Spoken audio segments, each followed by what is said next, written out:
Good morning, everybody. I'm just 4 subscribers short of 600 at this time, which means I'm 400 subscribers short of 1,000. So please keep those subscribes coming. Anyway, yesterday I tried to do a stream on Twitch, and then out of nowhere it stopped. I don't know if my internet pooped the bed or if Twitch decided I wasn't cool enough. I don't know.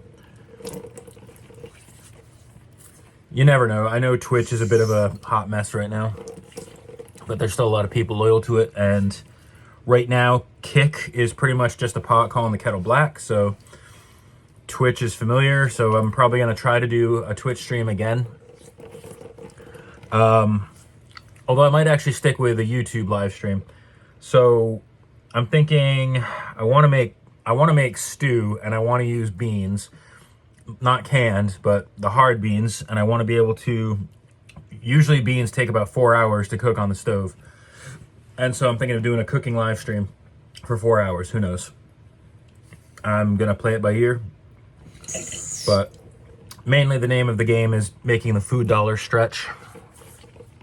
So, and I've made 4-bean stew before, or casserole or whatever. I don't know whatever you call it.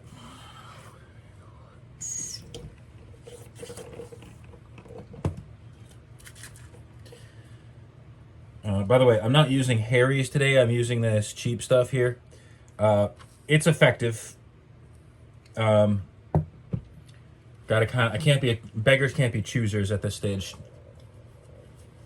But I'm still using my Harry's razor blades, so that's I'm still in the game.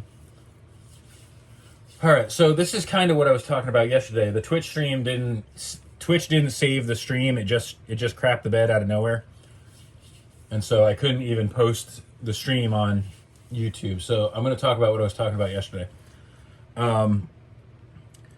So this is across the board. This happens at every retail environment I've ever worked at.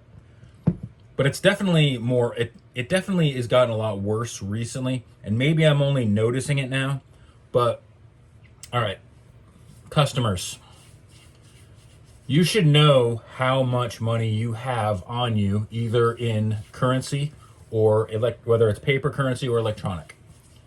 You should always be aware of your credit card and debit card balances, and you should especially be aware of your EBT balance. I have been on I've had EBT in 2 different states. Yeah, I've been down on my luck. I have needed to make ends meet, and I have been on EBT. There is no shame in it.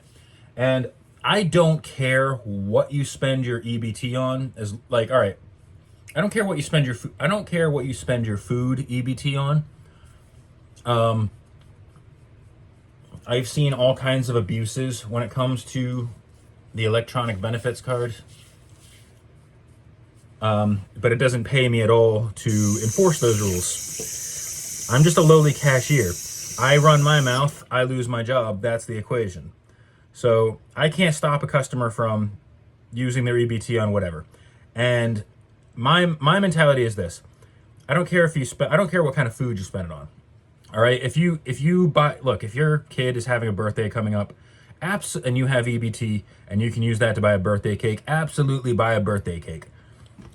I mean, I don't hold with people who think that EBT should only be used specifically on certain foods. I mean, treat yourself to candy. Buy a steak once in a while. It's yours. It's yours. So use it. And don't let anybody shame you otherwise.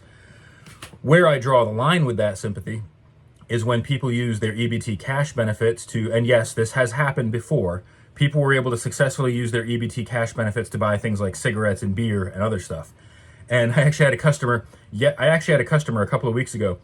The system where I work right now, it will not let you use EBT cash on non-essentials, what the government considers essential items. Somebody tried to use EBT to buy cigarettes, and they were actually surprised they could not do it. Our system won't allow you, and you can't override it. I wouldn't override it anyway, but my point is they acted like they were perfectly entitled to spend your taxpayer dollars on cigarettes.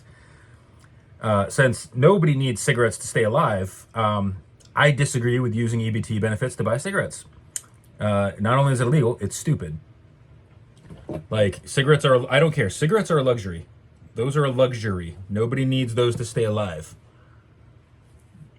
I would say that if you have to use EBT to make ends meet, that'd be a great time to learn to quit.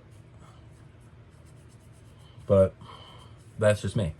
Where was I going with this? Right. All right, so let's go back to the balance thing. I don't know how many, I can't count the number of customers I've had who don't know how much money they have on their EBT cards. They're surprised at the register. Oh, I didn't think I had, I thought I had more than that. I've been on EBT in Vermont and in Massachusetts. And in both states, both different cards, both had the phone number on the back that you could call to verify your balance. Or there's an app you can download, and everybody has a smartphone now. Everyone has a phone now that can use, that can download apps. There's a smartphone app that you can download to verify your balance on EBT. And I assume that's the same. I assume that's the standard across all 50 states. Maybe I'm wrong about the cards. Maybe not every card has a balance number you can call, but the app is universal.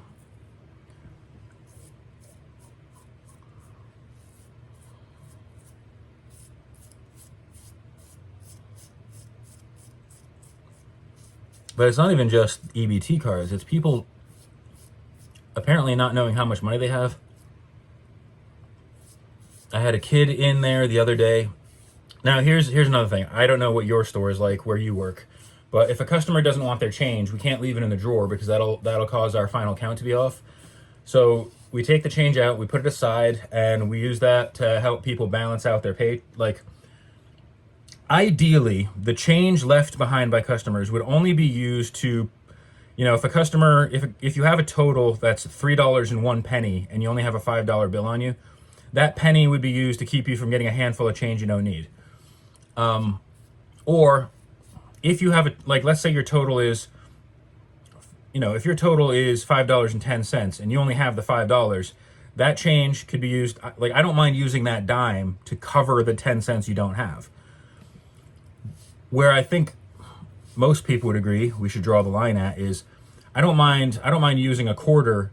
If you're short a quarter, I don't mind using a quarter or 25 cents from the change that customers left behind, but I shouldn't have to buy you your snacks. And that kind of happened to me with this kid. He bought a Coke. Now, he bought a 2-liter bottle of Coke. Now, you could have bought the store brand soda. I actually don't mind certain store brand sodas, but some people are so married to their brands. And this kid wanted Coke, the 2-liter bottle. I mean, maybe it was for him, maybe it was for his family. All I know is the kid was about maybe 13, 14. So definitely old enough to understand that there is a deposit, and especially in the state of Vermont, there's something called the carbonated beverage tax, which I had nothing to do with. I was out of the state when that happened. But there's a sugar beverage, there's a beverage tax on certain sodas. And most people by a certain age should know that tax is a thing. And that tax and the deposit are often not included on the price, which is right there on the sticker, usually right there on the shelf. So he comes up about 50 cents short, and then he does the thing that a lot of customers do. He's like, oh, hang on, let me run outside real quick. I assume to his parents' car or whatever. Then he comes back and says, oh, I don't have it. And he kind of looks like he doesn't have any idea that I could just cancel this sale and he's not going to get it. But, of course I had the change on hand, and I have a hard time saying no to kids, so of course I just happened to have there was enough change at the drawers to be able to to let him buy a soda, or to let him buy that soda. And I kind of resent that now, just because, again, after a while, I think it becomes a feature and not a bug. I think some customers fully expect us to just use that change to pay for their stuff. I know most customers do that. When I worked at Rite Aid, I opened up, it was very early in the morning. I just got on the register, and this customer had come up short, and we said, no, I'm sorry. He's like, what, you don't have any pennies, or you don't have any change? And I'm like, no, literally we just started for that day. We don't leave change out. Customers leave that change behind. And he's like, well, you guys better get your shit together. Wait, you're the one trying to pay for cigarettes and you don't have enough money for them, but I'm the one that needs to get my shit together?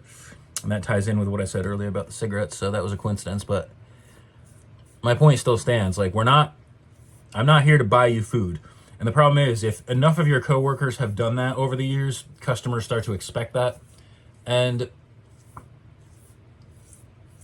I don't have the numbers to cancel the sale, so I've got to do what I can do to keep the line moving within the parameters of company policy as much as possible. Because I'm sorry, I'm not going to risk my job for you just so you can buy a 2-liter bottle of Coke. If they tell me at one point that we're not allowed to use that change in that manner, I don't care. You're not buying that soda today. Or you're going to get used to buying the cheaper stuff. I don't care. And I don't understand. Some customers, I swear to God, it's the same in every store. Customers have no idea how to behave like adults or how to function like adults. I mean, when I was a kid, if you didn't have the money for something, you didn't get it, plain and simple. There was never a point in my time where I expected the cashier to pay for my food or pay for my drink. You know, as a kid, once or twice, before I understood tax, of course, a grown-up would give me the extra quarter for the tax. But that wasn't a guarantee. You know, and then you get customers who don't know how to read price tags. They don't know how to read we got the coupon that says you can get $5 off a $25 purchase. And we have customers who are like, oh, can I get that $5 off? They're not being funny about it. They genuinely think they can get $5 off a $2 purchase. They're like, oh, I'd love to get that. Oh, what a way to beat the system. Do you realize if that worked like that, nobody would forget it? Although, who knows, the way people throw away receipts, I actually wonder how much money people would lose every day if we promised that they will get $5 every time they put a receipt in the garbage bin instead of dropping it in front of me at the cash register. I don't know. It gets frustrating sometimes just because you just don't know. You don't know, like, if it weren't for these people, would you even have a job? And the truth is no. Yes, you need customers to keep a store open, but I'm referring to the fact that if it wasn't for people who had no idea how to function in day-to-day life, if it wasn't for people who didn't know how to keep track of how much money they have, you know, like, they'll walk around the store filling up a shopping cart full of stuff, and then they're like, oh, can you keep an eye out for a certain amount? I only have $60. And I'm like, what? Why do we bother putting prices on things? You could literally do the math yourself. Everybody's phone, you can get a calculator app on your phone, or you can bring a calculator with you. You know, back when the Piggly Wiggly first opened up the first grocery store as we know it, I'm sure people brought their abacuses and chalkboards to do their own math. But I'm also sure they expected the cashier to do all their adding up too. I don't know. It's just like, sometimes I'm genuinely surprised that customers do not need you to go into the bathroom to wipe themselves. And maybe that's why a lot of stores have stopped allowing customers to use their bathroom. It's not because of the heroin needles. It's because there are customers who will actually sit there and say, hey, can somebody come wipe me? And I'm honestly, I would honestly not be surprised if that wasn't in the wings. All right, rant's over. Thank you for coming to my TED Talk. Everyone, once again, wardrobe malfunction, sorry. I am so shy of 400 followers. I cannot wait to get, 600. I am just 4 shy of 600 subscribers. I cannot wait to get to the 1,000. So everybody, if you enjoy this video, if you enjoy my other content, please hit that subscribe button. Leave a comment down below. Leave a like.